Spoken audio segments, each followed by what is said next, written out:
Hi friends, it's Yana here today, and today we're doing a little bit of a different video. We're not actually sewing, but I'm gonna give you some tips and tricks on how to get good quality pictures of your makes with just your phone and a very inexpensive stand. Now, I'm going to give you tips on what I do, but you may want to check out the blog over on our website. Jessica did a great blog that has way more details than what I'm going to give you. She even talks about how to post on social media and all that information. So you want to go check that blog out, and I think you're going to love it. Let's get started.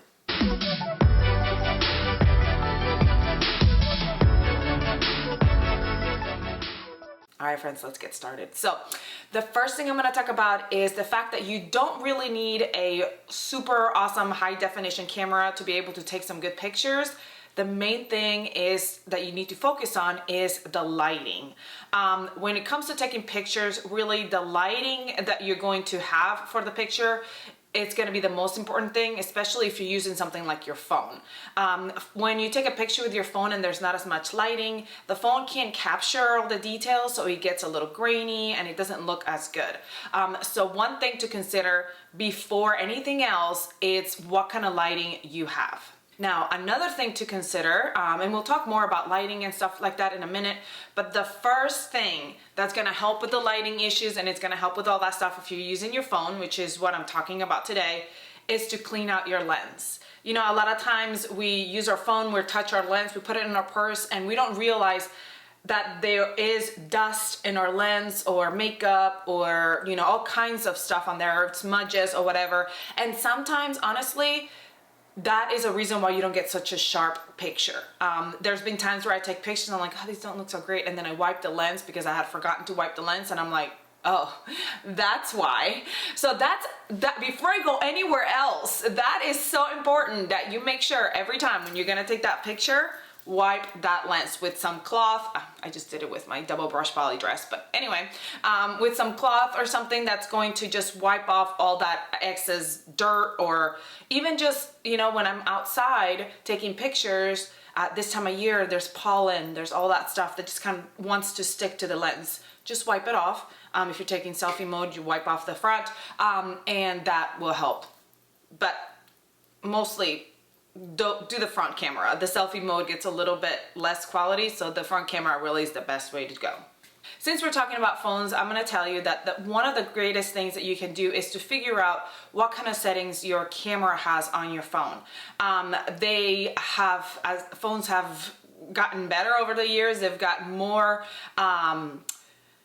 easier ways to take pictures, things like portrait mode, which kind of blurs out the background a little bit, so that makes it easier for you, so you don't have to worry so much about everything that's going on in the background. You've got like even different presets to change the colors of your picture, which I like to do that after I take the picture, not before. It's got like lighting, obviously the flash, just a bunch of different things on there that you can use to enhance your picture.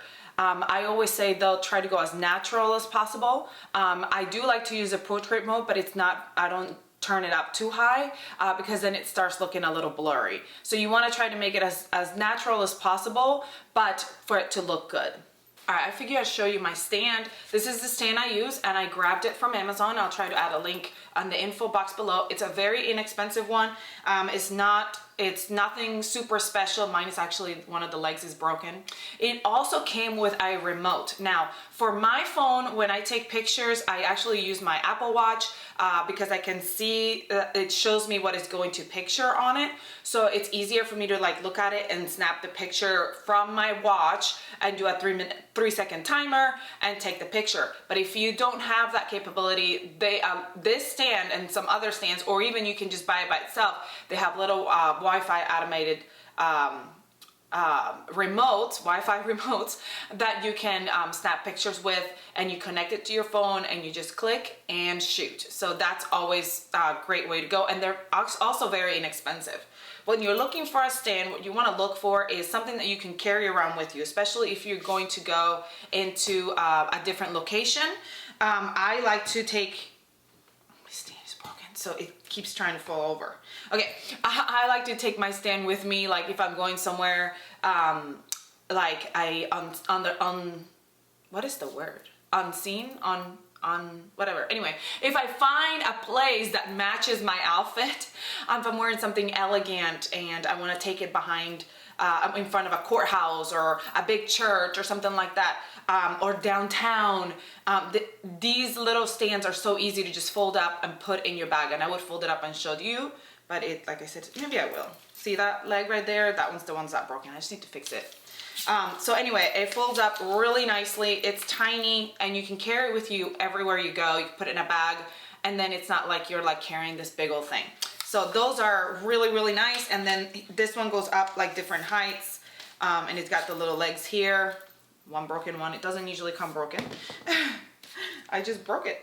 Okay, and what I like to do here with the front, I like one that turns sideways, but I also like one that turns up and down, because that is how you're gonna get the best angles for your outfit that you're wearing. A lot of times you don't just want a picture straight on, you want different angles depending on what you're trying to capture. If you're trying to capture pants, if you're trying to capture a top, if you're trying to capture shoes, whatever you're trying to capture, you want to make sure that this tilts a little bit. Also because the ground is uneven. And so if you are taking a picture from somewhere and the ground is higher and you're lower and you want to tilt this forward, I'm just telling you, the best ones are the ones that can tilt sideways and back and forth. So this one was great because it could do all of that. And then my phone just fits right here and it either goes selfie or the other way around. So it's great for that. So anyway, that's about my stand. All right, now I know that one of the best places to take pictures is outside, but sometimes we can't do that. Sometimes we have to do indoor pictures for many different reasons. It could be nasty weather, it could be later at night, it could be that you just can't get away from family and you have to do it indoor and you don't have a good space outside. That's totally fine. Sometimes even your outfits, the mood of your outfit is better to be done indoor. Like if I'm shooting PJs or lounge sets, a lot of times just take pictures indoors because that's just the mood of the outfit I'm wearing. So doing indoor pictures, it's a great way to get good pictures. Now there's a couple of tips that come with doing indoor pictures. Number one, make sure that you find a good light source. You need good lighting when you're inside so the pictures are not blurry and washed out. If you have a good window, I have a window right behind the camera right now. And so what I do is I stand in front of the window and place the camera, I'm facing the window and place the camera facing me. That way the light of the window is lighting up what I'm wearing, but it's not gonna mess up with the lens. And then the lens is taking the picture, kind of like where you're standing right now is where I would place it. Also, if you have lighting, make sure you turn a light on or put, if you have artificial lighting, that helps as well. But try not to do a over the head light because then it's gonna catch shadows all the way down and that's gonna look a little bit off. If you have lighting and it's casting a shadow on the wall, step away from the wall or step away from the shadow that it's creating and then it will not create as bad of a shadow. Another thing to consider when you're taking indoor pictures is your background. Make sure that it's not a clutter background because it's gonna take away from your picture. If you're looking at a picture of a garment, you wanna focus on the garment, and having laundry or having a lot of sewing notions, which I'm not gonna show you, but there is a desk here that's full of sewing notions, would be distracting to the viewer because they're gonna try to see what's on her desk, what's going on over there, is that a... And then they're not focusing on the beautiful outfit that you created and you want it to show off. So make sure you find a decluttered area in your house that you can take pictures at, or maybe even just set a designated area that you're just gonna keep for pictures if you have the ability to do so. Now, one thing that I do is I find different areas in my house that I think would be a good place to take pictures, and then I take 1 or 2 pictures, and then I figure out, I look through my pictures before I keep going, before I take all the poses, before I do everything, and I look at it and I figure out if that is a good lighting, if that what I need to do I need to lower the camera, do I need to tilt the camera up or down, what do I need to do to get the best picture? Also love to have a background that has my sewing machines on it. So sometimes I'll do that. I like to use the portrait mode so it kind of blurs out a little bit of what's going on in the background, but there's still a little bit of that, like, oh, you know, there's her sewing machine, or oh, that's a beautiful chair, or whatever. And that's fine to have in the background. And you don't necessarily need to have just a blank background, but you want to make sure that it's not so cluttered that you are distracted by the clutter. All right, now once you've taken the picture, a lot of times, instead of decluttering the background, we want to add an editing app and remove the background and add a different background. Some apps are really good at that, but then sometimes when you do that, that's even more distracting for the picture because some free apps are not the best at doing that. And so what happens is it distorts the picture and then it just looks distracting. So it's best if you don't use those apps and just rely on having a clean background. A clean, even just a clear background with nothing on it is better sometimes than those editing apps that make your picture look blurry and out of place. All right, now for taking pictures outside, one of the things to consider is the mood, and I keep saying this, of your outfit. What are you wearing? If you are wanting to go on location, that's great, and it is good to match what you're wearing. And if you're able to do so, that's the best kind of picture. If you're wearing a flowy gown that looks just beautiful and airy and like the Be Dreamy, that's a great gown. That's a great dress to take a picture of at the beach. So that would be a great background for that dress. But if you're taking something fancy, office-like, you're taking the paperback pants and maybe the cami or something like that, and that's more of a, or a blazer, and that's more of a office look, then maybe you want to take a picture in front of an office building or in downtown where it's more of a dressy situation. I don't even know of the word. Sometimes words don't come easily to me, but you understand what I'm saying. Or if you're taking something that's just a regular fun dress or anything like the staycation or something like that, maybe in the woods somewhere, if you find a park or something like that. Now I know that that's not always reasonable. Most of my pictures I take in my front yard, and so like even my dressy pictures I take in my front yard. So what I do is if I'm taking a dressy picture, I will take a picture on my driveway instead of taking a picture in the woods background. Now when you go outside, you have to make sure that you account for the shadows. If you're taking a picture outside, you do not want to take it in full sun. When you're taking a picture in full sun, it will cast shadows, your eyes will be squinting, the outfit won't show as well, and it won't look as good as if you take a picture in the shade. I live in South Georgia, so it's sunny a lot of the time, so it's best to take pictures later in the afternoon, or I find a good shaded tree, and I get behind the shaded tree and I take a picture there. When you set up your camera to take a picture and it's sunny, what you want to do is you want to set up your camera where there's a shadow of a tree. So like if I see a tree that's like right here and it's casting a shadow and I can see that the camera, at least the camera is right on the shadow, I know that that's gonna help, because you don't want the sun to be hitting your camera, because then it's gonna do sun flares and it's not gonna be a really good picture. Also try different spots, because I have different places where I take a picture in one spot and it is super bright and then it washes out my outfit. I take a picture on the other one and it's super dark, so it also you can't see the outfit. So you want to make sure that you try different spots in your yard and figure out where the best lighting might be. Also, another thing to consider when you're taking pictures outside is what's in the background. You know, if there is clutter, you know, and stuff that is gonna distract, you know, that might not be the best place. Or if there's a tree coming right out of your head and it looks like you have this like growth, you probably don't want to take a picture there. You want to kind of scoot over so you're like right in the center. That is why I always take 1 or 2 pictures first, look at them, and then continue to do my pictures. Now you can stand right in front and center, or you could also do the thirds and stand on the side, off to one side or off to the other. And I think that actually creates a little bit of more like depth to the picture. Now when it comes to posing, I feel like I do the same poses always, but you want to make sure that you are showing off your garment. So if it's a big flowy skirt, you know, you want to kind of hold it up and make sure that people are seeing it. It's always nice to prop one leg up because it kind of gives you that dimension. you know, pictures are not 3D, so people can't really see all the dimensions of your garment. So if you can do anything that's going to make that outfit look 3D, that's always a plus.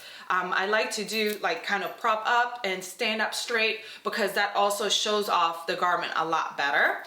If you have nice sleeves, you want to kind of, I like to do this little pose here with this, my sleeves when they hang low or when they're open here, so that people can see all the little details of your garment. Some straightforward looks or some sideways, just kind of looking off into space also adds a new another area of the, shows off another area of the garment. I'm trying to figure out what the words are. If you're gonna take pictures from the back, you wanna make sure that you stand up tall and you look straight up. You don't wanna look down because you look hunched up and that doesn't give the garment a really good look. If you look down, it doesn't give the garment the best look. You wanna look straight up and stand straight, and that shows off the garment a little bit better. Maybe even like a side view is always kind of a good pose to do as well. Now, like I said, that blog has a few more information, a few more points on posing and stuff like that, so make sure you check it out. One thing that I love to do is go on Pinterest, find a similar outfit that you're wearing and see how they're posing, and then you can kind of take some inspiration from those poses and do the same thing. Another thing that's very important to taking a picture of a garment is to make sure that your garment is clean and pressed. When there's wrinkles, that can be distracting, and it doesn't show off the best look for your garment. So make sure that there's no threads hanging out, make sure that the hem is not uneven and falling down, make sure that the garment is pressed, especially if it's a woven garment, so you can see the crisp lines, and all those little things just kind of add more to your picture. All right, I wanted to show you an example. Here's my phone on the stand. I want to make sure that it's level with the picture on the ground. And then I don't want to be against the wall. I don't want the clutter. I'm going to show you a picture of me behind my cluttery desk, and it can be very distracting. Then I'm going to show you another picture where I stood right beneath one of my lights. You probably can't see it, but then it's casting a big shadow on my head. Now, these are not horrible pictures per se. We're just trying to get the best picture. So now I've set up my phone. That's the window is facing this way. It's getting rid of all the clutter. The light is not right in my head. I'm kind of in between. And then I'm gonna step away from the wall. I have my set on my watch.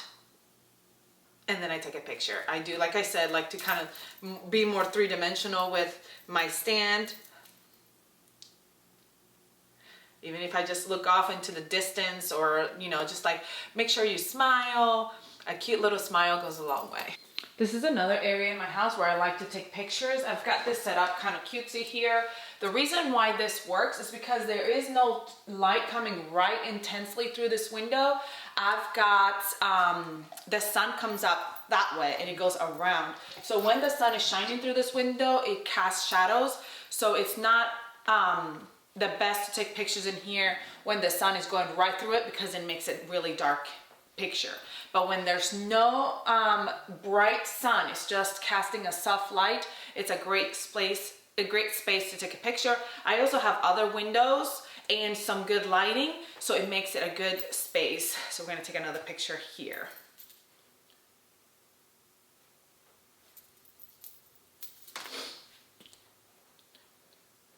Now I make sure that there's no clutter, like my TV is a little bit cluttered because there's cables and stuff, so I try to tilt my picture more this way so you can't really see that. All right, now we're outside. I'm gonna hurry up and do this one quickly because it's about to rain. This is not a great time to show you the different shadows, because obviously it's not very bright outside. So a lot of times an overcast day like this takes really good pictures, because you don't have to worry about the lighting. I like to do somewhere where, see how there's a row of trees missing? There's like a trail here. So it makes for a more clear picture instead of just being right in front of all the trees. Hope you can hear the birds calling. Here's something I try to avoid, which is all the clutter behind me. So that's why I try to go somewhere where there's not all this clutter. Right now, again, it's not the best time to show you this because it actually will not look that bad because of the fact that the weather's cloudy. You don't need to. The last place I'm gonna show you before we get soaked is the driveway. As you can see, I have a trash can back there. Woo! My stand is broken, I told you, so it's not cooperating. As you can see, I have a trash can in the background. So I want to make sure that when I'm taking the picture, I'm kind of covering that trash can. Now I can't really tell if I am, but looking at my watch, it tells me I am. So that way that clutter is gone and it's more of an open space to take a picture of more of a professional looking picture. Let's go back inside because it's starting to really rain. All right, last but not least, and I didn't do this while I was taking the pictures, is accessorizing. It's always really neat to add something to your outfit that adds interest and it looks super cute. Whether it be a hat, a cute hat, some nice boots, maybe a little bit of jewelry depending on how busy your outfit is. It always kind of gives a little bit of extra. And if you're not very sure about accessorizing, once again, I would go on Pinterest or Google and type in, find an outfit that's similar to what you're wearing and see what they're doing on there, what they're wearing on their pictures. Are they wearing a hat? Are they wearing boots? How are they accessorizing that outfit for it to have the best look? Now, I hope this was a little bit helpful. Those are just a few tips that I use when I'm taking my pictures. Please comment, like, share, subscribe. Comment below and let me know if you have any other questions or if you have any tips that I forgot to mention or I didn't go over and you're like, this is the must-do tip. I hope you have a great rest of your day and I can't wait to see your beautiful pictures.